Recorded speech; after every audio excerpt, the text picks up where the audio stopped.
Hi guys, welcome to equals M C square. तो ठीक है यार, यहाँ पे पावर सीरीज की हमारी जो पावर 30 मिनट्स की सीरीज है उसमें लेक्चर नंबर 2 आज देखेंगे। इससे पहले जो लेक्चर नंबर 1 में देखा था वो क्या था, वो था कूलम्स लॉ। कूलम्स लॉ में हमने काफी सारी चीजें जानी थी और कूलम्स लॉ को ही आगे आज देखेंगे। सुपरपोजिशन प्रिंसिपल देखेंगे। यार मेरी आप लोगों से एक रिक्वेस्ट है, फटाफट लेक्चर शुरू होते ही ना ये वाला काम देखो पेंडिंग नहीं छोड़ना यार। ये लाइक सब्सक्राइब वाला ना, ये पहले कर दो, अभी करके रख दो। लाइक सब्सक्राइब और शेयर वेयर भी मार दो अभी, ठीक है? तुम शेयर वेयर मार दो। लेकिन अच्छा हाँ, अब काफी बच्चों के ना मेरे पे मैसेजेस आए थे, ठीक है? और उन्होंने कहा था कि सर आप क्लास में हमें शेर सुनाइए। पहली बात तो ये थी कि यार मेरे को ना समझ नहीं आया। मैंने कहा कि शेर सुनाऊंगा कैसे यार, शेर वेर देखने चले जाओ। तो फिर मेरे दिमाग में बाद में चमका, अच्छा ये कह रहा है कि इसे शायरी सुननी है। ठीक है, तो यार देखो शायरी वायरी का मैं पहले बता देता हूँ कि मैं शायरी वायरी नहीं सुना सकता।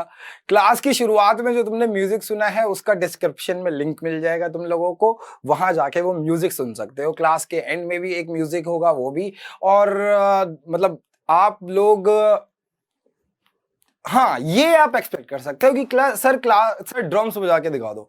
तो मैं यार सोच रहा हूँ कि स्टूडियो में एक ड्रम्स कवर निकाल के आप लोगों के लिए रिकॉर्ड करके मैं पेज पे डालूं। दिस इज द थिंग, है ना? मैंने क्या कहा है, E equal to M C square is not only about physics और साइंस और समथिंग लाइक दिस। मतलब साइंस मैथ्स इसके अलावा अलावा हर चीज के लिए यार E equal to M C square का मतलब तुम समझ रहे हो, एनर्जी इज एवरीथिंग। कहने का तात्पर्य है, या फिर ये कह लो everything is energy. Sound energy, wave energy, light energy, everything. ठीक है, तो यार मैं तो इवन आप लोगों को जब 12th में जो बच्चे हैं ना, अच्छा आपने 11th में बीट्स पढ़ा है, डॉपलर इफेक्ट पढ़ा हुआ है, तो उन चीजों को भी मैं कहीं ना कहीं लेके आऊंगा। ठीक है, तो इसके लिए यार थोड़ा सा प्लानिंग प्लॉटिंग कर रहा हूं बैठ के। और एक और चीज मैं आपको बताऊं इसके साथ साथ, यार देखो हम पढ़ेंगे और लेकिन पढ़ने के साथ साथ मैं ये चाहता हूं कि आप लोगों का एक कैरेक्टर डेवलप हो जाए, है ना? आप लोगों का एक कैरेक्टर डेवलप हो जाए। कैरेक्टर डेवलपमेंट मतलब क्या होता है कि आप अपने आप में एक अलग पर्सनैलिटी होने चाहिए हो। आप किसी से मैच नहीं करने चाहिए कि ये उसकी तरह कर रहा है या फिर ये उसकी तरह कर रहा है, ये इसकी तरह कर रहा है। कॉलेज में जाकर मैंने यहाँ पे JEE mains and advance clear करके, मतलब जो उस टाइम पे AI ट्रिपल ई था और IIT जेई था, क्लियर करने के बाद जब मैं कॉलेज में गया और कॉलेज में जाने के बाद यार मैंने ना दुनिया भर के, मतलब मैं बता रहा हूँ आपको, छठी क्लास से मैं उल्टे सीधे हाथ पैर बहुत मार रहा था। छोटी सी बात है लेकिन ये इस बात से ना आपको थोड़ा सा एक, इट्स नॉट अबाउट मोटिवेशन, लेकिन आपको पता चलेगा कि यार कुएं के बाहर दुनिया बहुत बड़ी है ना? तो जब हम 12वीं तक होते हैं हम यार कुएं के अंदर ही रह रहे होते हैं, कुएं के मेंढक होते हैं। इवन कॉलेज के अंदर भी कुएं के मेंढक होते हैं। और इवन आप किसी ऑफिस में भी हैं, कहीं जॉब भी कर रहे हैं, और अगर आप कुछ बेहतर नहीं सोच रहे हैं, कुछ रिस्की नहीं सोच रहे हैं, तो यू आर इन द कुआ। कि आप, और तुम्हें कुआ भी पसंद है, यहीं बैठेंगे, यहीं मजे करेंगे, यहीं मर जाएंगे। तो बेसिकली क्या है कि छठी क्लास से मैं हाथ पैर मारता रहा हूँ। आप, आई होप आप लोग मेरे से काफी कनेक्ट कर पाओगे। छठी क्लास में मैंने स्केटिंग सीखना शुरू किया था। स्केटिंग कॉम्पिटिशन्स के अंदर मैंने काफी पार्टिसिपेशन किया था। और उसके साथ साथ सिंगिंग के लिए, अब तो गला खराब हो गया है, 7 साल से पढ़ा रहा हूँ, लेकिन सिंगिंग के लिए काफी ज्यादा inter school competition, inter district competitions जो होते थे स्कूलों के अंदर होते थे, वो गया था। उसके अंदर मैंने ट्राई करा था, मतलब लोगों के साथ करता था। और फिर उसके बाद यार थोड़ा बहुत डांसिंग वगैरह भी पेरेंट्स ने काफी पुश किया था कि यार डांसिंग कर, ये कर।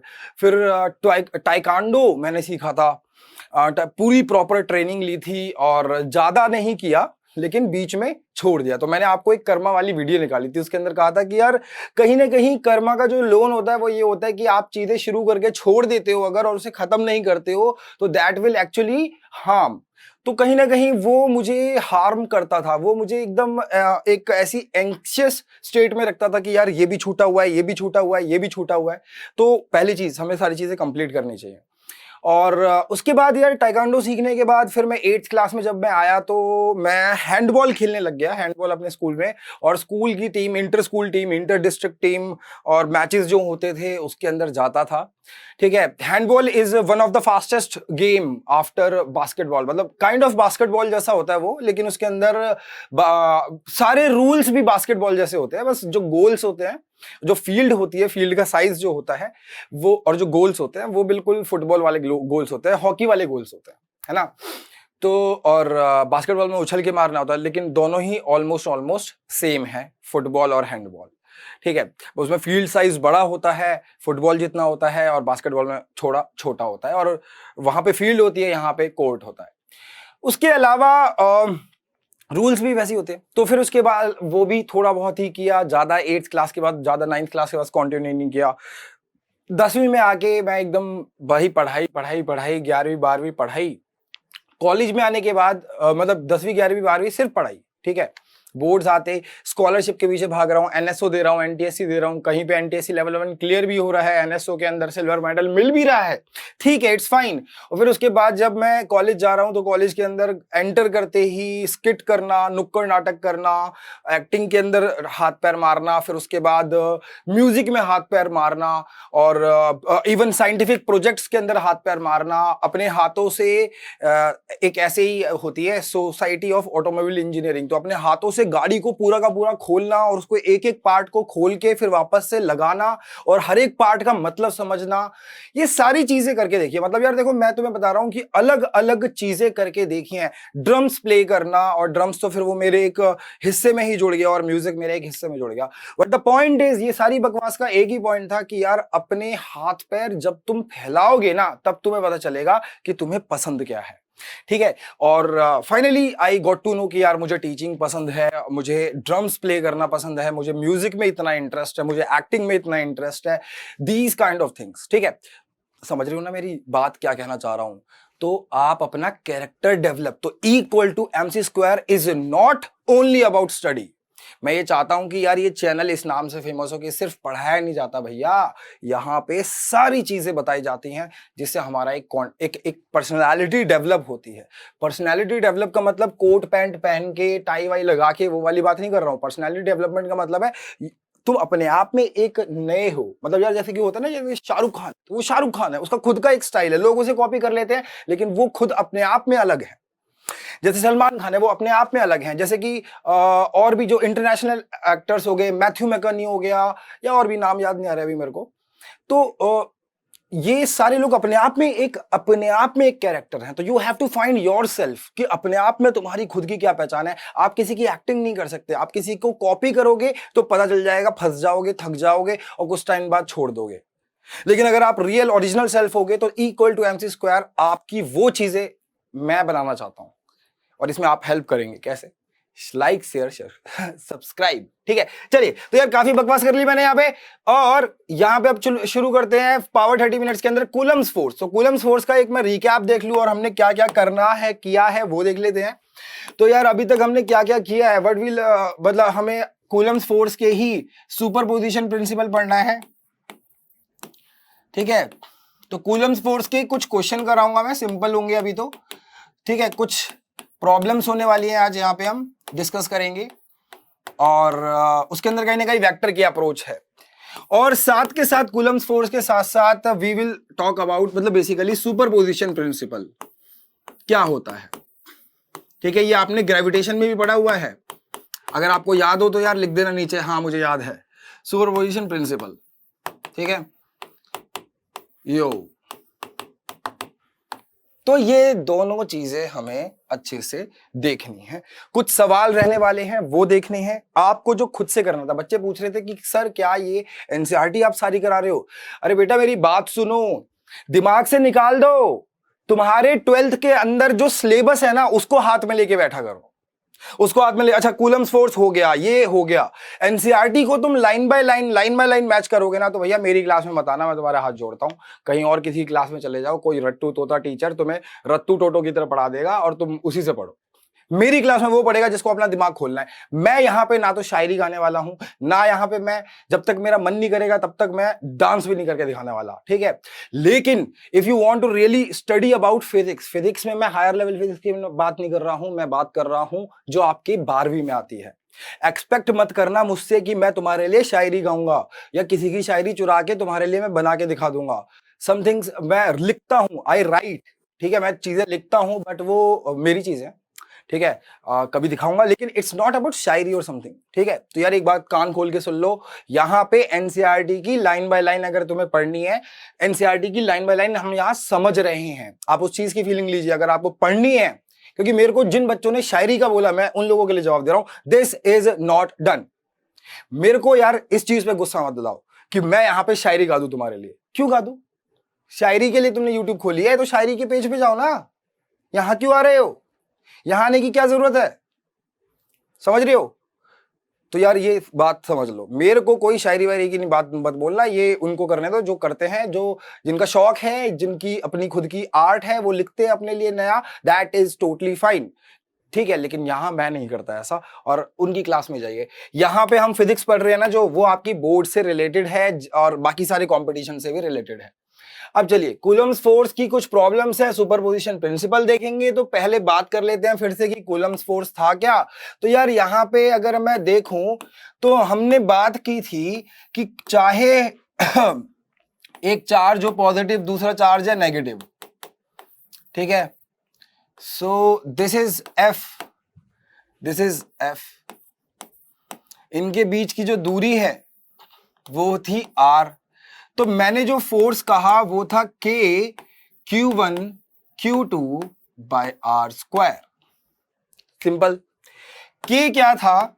अगर मैं 1/4 पाई एप्सिलॉन नॉट था, और ये 1/4 ये क्या था? Permittivity of free space, permittivity of free space, है ना। तो ये वैक्यूम के लिए था। तो बेटा वैक्यूम के अंदर क्या वैल्यू आती है इसकी? वैक्यूम के अंदर इसकी वैल्यू होती है 8.85 इंटू 10⁻⁻12, ठीक है। 8.85 इंटू 10⁻⁻12, ये बताइए क्लियर है ना। और अगर मैं कोई मीडियम डालूंगा तो उस केस में मीडियम अलग होगा। अरे भैया ये बताओ, पहले तो ये वाली बात क्लियर है जो मैंने आपको बताई है सभी को, है ना। तो आइए चलो इस चीज पे बात करते हैं, सवाल करते हैं। यही था कूलम्स लॉ हमारा, और यही रहने वाला है। The force will act along the line joining the forces, and this particular Coulomb's law is only for particle या फिर point charges. Remember this thing, इस चीज को याद रख लो यार, ठीक है। याद रख लो इस चीज को कि दिस पर्टिकुलर जो है कूलम्स लॉ, ये सिर्फ और सिर्फ किसके लिए है? सिर्फ और सिर्फ कूलम्स लॉ है हमारा पार्टिकल चार्जेस के लिए, ठीक। नाउ यहां पे अगर मैं बात करूं, लेकिन हाँ मैं आप लोगों को मैं इक्वल टू MC स्क्वायर पे ड्रम कवर्स डालने शुरू करूंगा कुछ टाइम में, उसके लिए कुछ सेटअप्स करने पड़ रहे हैं, बट यस वी विल, आप लोगों को मजा आएगा। चलिए तो यहाँ पे सवाल से ही शुरू कर लेते हैं यार, ठीक है। सवाल से शुरू कर लेते हैं। सवाल क्या कह रहा है, ध्यान से सुनना कि charge capital Q is divided into two parts, ठीक है बेटा, is divided into two parts। अब यार वैल्यू रख के करने वाले जो सवाल हैं वो तो आप कर ही लोगे ना। is divided into two parts, a charge Q is divided into two parts। अब वो अलग अलग चार्जेस हो सकते हैं, and kept फिक्स कर दिया गया है एकदम, at a distance B, ठीक है। तो बताइए, find the value of charge on both parts. Find the value of charge on both the parts, ठीक है। तो इसको मैं कराता हूं, ध्यान से देखना, ध्यान से सुनना। ऑन बोथ द पार्ट्स,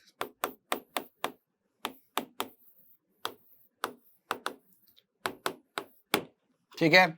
आजकल हो क्या गया है कि देखो यार, सोचो देश की अपनी आबादी है कितना है यार, 1.5 बिलियन, है ना। 150 करोड़ लोग रहते हैं अपने देश में, तो बच्चे बहुत हैं, तो इस हिसाब से पढ़ाने वाले टीचर भी बहुत है अब हो गए। और ये बहुत अच्छी बात है कि educators are more in number. तो मैं आपसे यही कहूंगा कि आप एक ही जगह रहिए, ठीक है। तो charge Q is divided into 2 parts और उसको हमने 2 b डिस्टेंस पे रख दिया। अब मुझे बताइए find the value of both part. Condition है if the force is maximum. ओहो, अब 12वीं में आ चुके हो तुम लोग, अब ध्यान से समझना मैक्सिमा मिनिमा कैसे खेलेंगे अभी हम।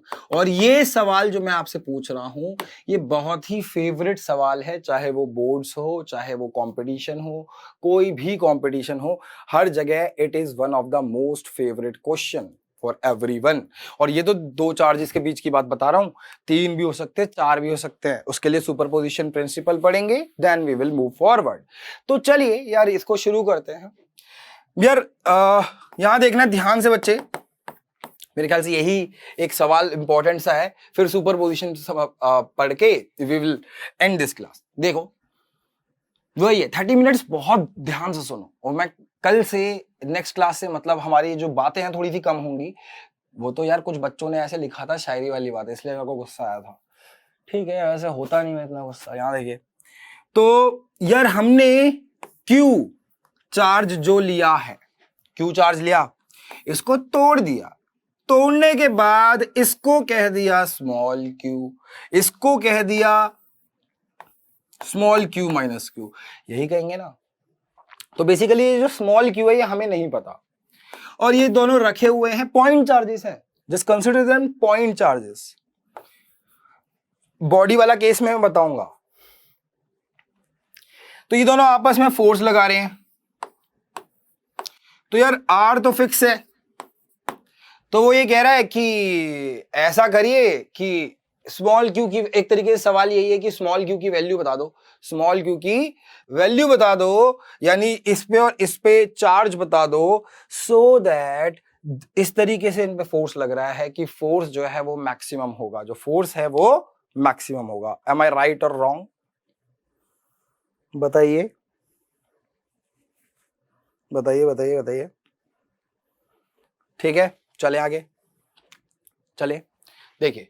तो यहां पे आ जाते हैं हम आगे। तो फोर्स की इक्वेशन लिख दें भैया हम अपने साथ साथ, बताओ लिख सकते हैं या नहीं लिख सकते हैं। तो हमने क्या किया, हमने कहा कि सर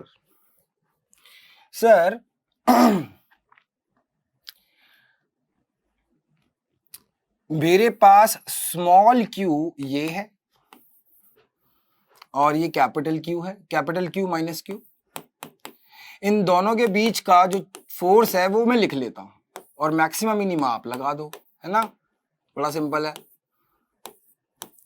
तो सर फोर्स की वैल्यू क्या होगी इन दोनों के बीच में, इन दोनों के बीच में जो फोर्स की वैल्यू होने वाली है दैट इज के Q1 Q2 by R square से निकालेंगे। अच्छा, ये इन्होंने बी दिया हुआ है तो ये हो जाएगा ध्यान से के स्मॉल क्यू इनटू में क्यू माइनस क्यू अपॉन में आर यानी बी का स्क्वायर, जो आर है वो बी दिया हुआ है। अब फोर्स मैक्सिमम कब होगा, ये फोर्स मैक्सिमम कब होगा, तो फोर्स की जो वैल्यू है, अब यहां पे ध्यान से सुनना, फोर्स की जो वैल्यू है वो स्मॉल क्यू पे डिपेंड कर रही है। फोर्स की जो वैल्यू है बेटा वो किस पे डिपेंड कर रही है, स्मॉल क्यू पे, हाँ या ना, बताओ। स्मॉल क्यू ही तो है यार, स्मॉल क्यू ही तो वेरिएबल है। यही पसीने वसीने तो नहीं आ रहे, बताओ बताओ बताओ, आ रहे हैं क्या? हाँ भाई, बाल वाल ठीक कर लेते थोड़ा, क्यों, जरूरी है यार, कैमरा वैमरा है भाई, कैमरा कॉन्शियस नहीं, ऐसा नहीं है, ध्यान से देखो। तो के क्यू क्यू माइनस क्यू, तो मुझे चाहिए मैक्सिमम फोर्स, मैक्सिमा कब मिलेगा, ओहो ये आ गया क्या।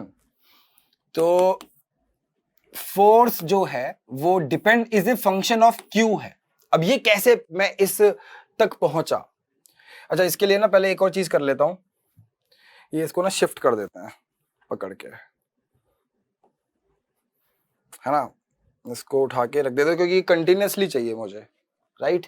रुको रुको रुको रुको रुको सारे बच्चों, ये ले और ये भी ले, और क्या चाहिए तेरे को, और बता, ये भी लेगा, ये भी ले, खुश रह तू, यहां आ जा, आ गया, ले।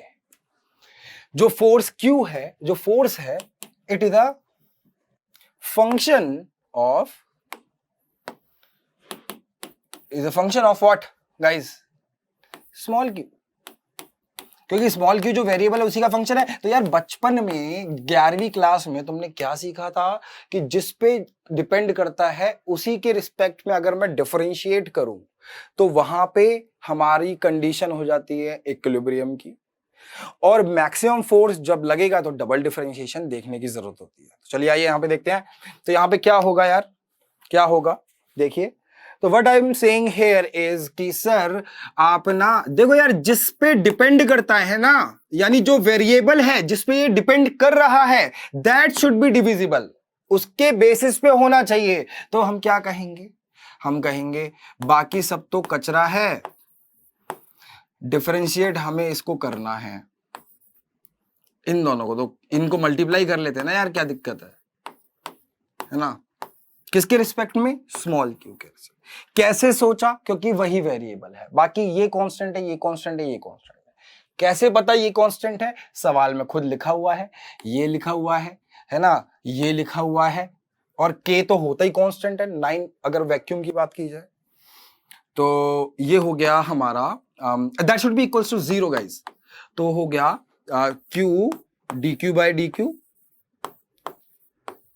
Minus 2q is equals to 0, है ना। dq बाई dq यहां पे भी आएगा equal to 0। Differentiation I hope आपको आता है सही से, है ना। यहां पे मैंने वही लगाया x की पावर n का जो डिफरेंशिएशन होता है, ठीक है। अरे ओ यार ये ना मेरे को बिल्कुल शर्म आती है लिखने में बार बार। जो होता है वो होता है n x की पावर n माइनस 1। हाँ जी गुरु जी, समझ में आ रही है। तो यहाँ पे एक एक पावर कम हो गई, यहाँ पे पावर 1 थी, q तो कांस्टेंट था उसे बाहर रखा, 1 उतार लिया, तो यहाँ 1 ही बचेगा, और क्या बचेगा। तो बेटा जब हमने इसे किया 0 के बराबर, हमें क्या मिला? हमें मिला sir q is equals to capital Q by 2। मतलब तुम समझ रहे हो, इससे आगे बढ़ने की मेरे को जरूरत ही नहीं है, क्योंकि एक ही रूट आ रहा है ना, एक ही आ रहा है, मल्टीपल रूट्स भी आएंगे आगे बताऊंगा। तो इसका मतलब सीधी सी बात है कि मैक्सिमा की कंडीशन पूछी है। जब एक ही आंसर आ रहा है कि क्यू की वैल्यू एक ही हो सकती है, दो होती तो मैं डबल डिफरेंशिएट करता, फिर उसके अंदर वैल्यू पुट करता और फिर चेक करता कि लेस देन 0 है या ग्रेटर देन 0 है। लेस देन 0 होता तो मैं कहता अच्छा इस वैल्यू पे डबल डिफरेंशिएशन अगर नेगेटिव आ रहा है तो मैक्सिमा, इस वैल्यू पे डबल डिफरेंशिएशन पॉजिटिव आ रहा है तो मिनिमा। लेकिन वहां तक पहुंचने की जरूरत ही नहीं पड़ी। क्यों नहीं पड़ी? बिकॉज एक ही वैल्यू आ रही है। अब इसी पे मैक्सिमा पूछ रहे तो मैक्सिमा इसी पे होगा। सिंपल, फिजिक्स में जनरली ऐसी चीजें हो जाती हैं। तो यस, हम क्या कहेंगे कि सर मैक्सिमम फोर्स कितना आएगा आपके पास? सर मैक्सिमम फोर्स आएगा हमारे पास के क्यू माइनस क्यू, आप यही तो लिख रहे हैं, अपॉन बी स्क्वायर। तो लो K Q by two upon B square. तो यानी फाइनली मैक्सिमम फोर्स बेटा आ गया हमारे पास कितना? के Q square by 4b square. Cool है यो या नो? बताइए। के Q square by 4b square, एकदम बढ़िया, ठीक है। अपार्ट फ्रॉम दिस जो स्मॉल क्यू की वैल्यू थी, यानी दोनों के ऊपर चार्ज कितना आ रहा था? Q by to. तो फटाफट से एकदम लिख दो फटाक से कि समझ में आ चुका है, ठीक है। तो हमने जान लिया क्या चार्ज डिस्ट्रीब्यूशन है। फिर से बता देता हूं, एक चार्ज था Q, उसको दो पार्ट्स में बांटा गया। ये नहीं बोला कि इक्वल पार्ट्स में बांटा गया है, कुछ भी हो सकता था, ठीक है। अरे यार अगर मैं यहां पे 3Q ले लेता तब क्या होता? ठीक है, तो वो आपको हमेशा चेक करना रहेगा। Capital distance B where the value of both parts it should be maximum, force should be maximum. मैंने फोर्स की वैल्यू लिखी, पता लगाया कि ये तो Q पे डिपेंड कर रहा है, एक वेरिएबल था, आप X भी ले सकते हैं, ऐसी कोई बात नहीं है। तो इस पे डिपेंड कर रहा है, तो फिर मैंने इसे फंक्शन बनाया इसका कि हाँ भाई यही है। तो डिफरेंशिएट करा तो मुझे पता चला कि यार स्मॉल q की वैल्यू यही आ रही है। मैंने आगे फर्दर प्रोसेस नहीं करा, मतलब अगर मैं इसको डिफरेंशिएट करूंगा तो ये ऑटोमेटिकली बात है कि ये ऑटोमेटिकली इसका डबल डिफरेंशिएशन नेगेटिव ही आएगा। दैट सिंपली मीन्स कि इसकी जो वैल्यू है इस पे ही मैक्सिमा है। फिर मैंने इनके अंदर वैल्यू डाली और मैक्सिमम फोर्स की वैल्यू निकाल मारी। ये क्लियर है? चलो, तो यार यहां से तो ये समझ में आ गया। एक और चीज सवाल करते हैं, है ना। उससे पहले superposition principle. What is superposition principle? बहुत सरल है, आराम से, बहुत आसान है बेटा। ये लेक्चर उन सभी बच्चों के लिए है जिनके या तो यूपी बोर्ड के पेपर होने वाले हैं या और डिफरेंट बोर्ड्स के बच्चों के पेपर होने वाले हैं। और दूसरा यार सीधी सी बात है, मैं तो बेसिकली उनके लिए निकाल रहा हूं जो अभी 11th से 12th में आए हैं, जो अभी 11th से 12th में आए हैं, वह सभी भाई बंधु इन सभी लेक्चर्स को पावर 30 मिनट्स को फॉलो करो। आपको पूरा एक एक सिलेबस मैं यहां कराऊंगा और आपको थोड़े ही टाइम में डिस्क्रिप्शन में पीपीटी मिलने लग जाएगी। इससे कोई दिक्कत है तुम्हें? नोट्स मिलने लग जाएंगे। कोई भी कैसी भी दिक्कत है इस चीज से? हाँ नहीं है, मुझे भी पता है। कितनी दिक्कत लोगे यार तुम? और तुमसे पूछना भी नहीं चाहिए वैसे तो कि दिक्कत है कि नहीं है, ठीक है। लेकिन फिर भी चलो ठीक है, दुनिया में इतनी बुराई हो रही है तुम्हारे साथ तो थोड़ा बहुत अच्छा ही कर लेता हूँ। बता दिया करो क्या क्या डाउट है। तो यार अब मेरे को ना आगे से ना जो बच्चा प्रीमियर देख रहा है वो लाइव मेरे को प्रीमियर पे चाहिए। तो सुपरपोजिशन प्रिंसिपल, अच्छा आवाज डिस्टॉर्ट तो नहीं हुई? तो ये कहता है यार, बड़ी सिंपल सी बात कहता है कि मान लेते हैं कि यहाँ पे एक फोर्स रखा हुआ है, चार्ज रखा हुआ है और हमारे पास ढेर सारे चार्जेस हैं। ओहो 1 2, ओहो 3। तो वो ये कहता है कि यार ऐसे बहुत सारे चार्ज हैं। तो बात है सिंपल, जैसे कि इसके बीच की दूरी होगी r1, इसके बीच की दूरी मैंने ले ली r2। तो उसने कहा कि सबकी वजह से फोर्स होगा, इसकी वजह से F1 होगा, इसकी वजह से F2 होगा और ऐसे ही n चार्जेस की वजह से डिफरेंट फोर्सेस होंगे। हमें एक समय पे, सुपरपोजिशन प्रिंसिपल क्या कहता है यार, एक समय पे, एक टाइम पे दो चार्जेस के बीच का फोर्स देखना है, लिखना है बस। एक टाइम पे दो चार्जेस पकड़ो,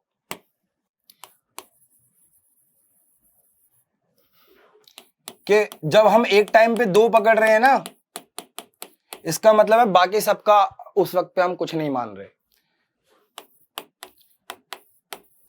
फोर्स ऐड किया जाता है वेक्टोरियली, वेक्टर फॉर्म, क्योंकि फोर्स तो वेक्टर है ना।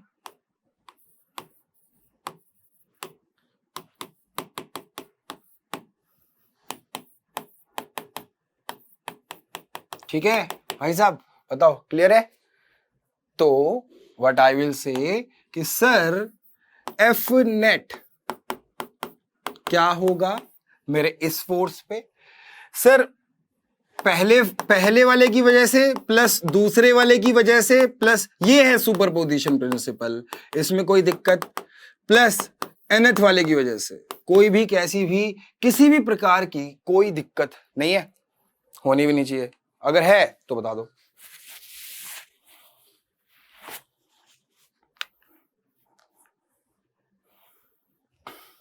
राइट, चलिए तो हम क्या कहेंगे, हम कहेंगे नेट फोर्स है सर यहां पे। अगर आप F1 लिखना चाहते हो तो ऐसे लिख लो, K Q1 into Q by R1 का स्क्वायर R1 कैप। डायरेक्शन के साथ लिखते जा रहा हूं, मतलब आप मेरा बेसिक मतलब समझ गए आप, है ना। तो इसी नेट फोर्स निकालना होता है basically, K Q upon R2 का स्क्वायर इंटू में R2 cap and so on. ठीक, तो right and state the superposition principle आएगा तो इसको इंग्लिश में लिख देना और ऐसे करके ये इक्वेशन लिख के आ जाना, ये डायग्राम बना देना, बहुत सरल तरीके से, इससे ज्यादा सिंपल नहीं हो सकता। चलिए आइए अब इस पे एक सवाल कर लेते हैं बिना किसी देरी के, ठीक है, और फिर मिलते हैं नेक्स्ट क्लास में। सवाल क्या कह रहा है? सवाल बड़ा सिंपल सा मामूली सा है कि ये फोर्स 3 कूलम है और ये इक्विलेटरल ट्रायंगल पे रखा हुआ है, जिनके बीच की जो दूरी है वो है हमारा L।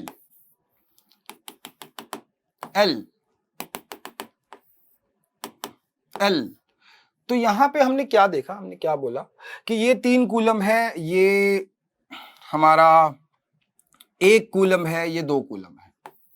ठीक है, और ये इसका नाम है A, इसका नाम है B, इसका नाम है C। किसी ने मुझसे पूछ लिया कि बताइए find F net on C के ऊपर बताओ कि कितना टोटल फोर्स है। और सेम चीजें हम A और B के लिए भी कर सकते हैं, ठीक है, तो कोई बात नहीं।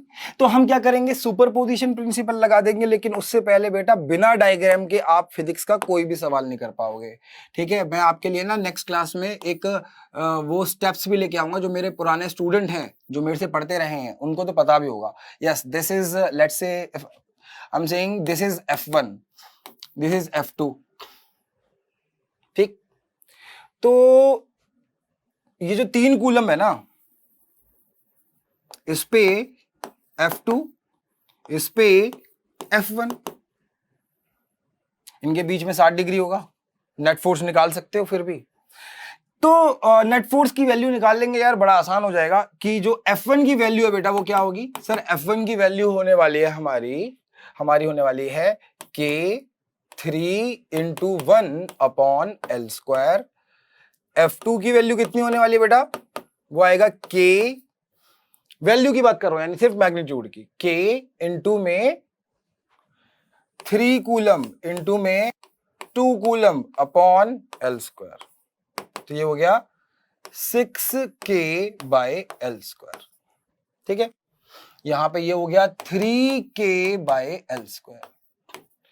अगर मैं नेट फोर्स निकालूं तो बेटा आप समझ रहे हो इसके बीच में 60 डिग्री है। कैसे आया, मैंने बोला है ऑलरेडी ये इक्विलेटरल ट्रायंगल है, तो 60 यहां, 60 यहां, 60 यहां, तो वर्टिकली अपोजिट 60 यहां। तो हम इसको अब डायरेक्ट कर देंगे। हम क्या कहेंगे, ओके ब्रो नेट फोर्स ये है, तो डूड क्या करना है तुम्हें, करना है F1 का स्क्वायर प्लस F2 का square plus 2F1 F2 cos theta, where theta is the angle between the forces, जो हमने लिखे हैं, ठीक है। तो बस यहीं पे आज का काम आपका ऑलमोस्ट खत्म हो जाता है। ये सारी चीजें इलेक्ट्रिक फील्ड के लिए हैं यार, मैं बताऊंगा। तो अब आप इसको कैलकुलेट कर लोगे F1 की वैल्यू डालो, F2 की वैल्यू डालो, और जो थीटा है उसको आप 60 डिग्री डालना मत भूलिएगा, जरूरी है इस सवाल के हिसाब से, ठीक है। चलिए, तो ये था हमारा पावर 30 मिनट्स अगेन कूलम्स में। देख रहे हो यार, इसमें ना कोई बात नहीं, हम बहुत जल्दी फिजिक्स चालू कर रहे हैं और ऐसे ही चलेगी और सारी चीजें कवर होंगी। फिजिक्स में एक चीज याद रखना कि आपकी प्रोग्रेस इनिशियली धीरे चलती है, और जैसे ही आप इलेक्ट्रोस्टैटिक्स और कैपेसिटेंस समझ लोगे तुम्हारा सिलेबस ऐसे हो जाएगा। तो इस चीज में डरने की जरूरत नहीं है, मैं यहां पे तुम्हें सारा सिलेबस कराने वाला हूं, मैं यहां पे तुम्हें सारा सिलेबस कराने वाला हूं। Is that a problem? नहीं, ठीक है। चलिए तो मिलते हैं नेक्स्ट सेशन में। तब तक के लिए यार लाइक, सब्सक्राइब और शेयर कर देना, कमेंट लिख देना ये लेक्चर आपको कैसा लगा। और उसके साथ साथ मैंने आपको बहुत अच्छे से बता दिया है कि E=mc² is not only about physics, science and maths, it is about more than this, ठीक है। मेरे लिए तो खास तौर पे तो ठीक है, या स्मार्ट डाउट पूछो, स्मार्ट बन जाओ बच्चों की तरह, और अपने नोट्स बना लो अलग से, ठीक है। और आप अब से आपको पीपीटी भी मिलना चालू हो जाएगी। चलिए मिलते हैं नेक्स्ट क्लास में, तब तक के लिए thank you and a very good day. Thanks.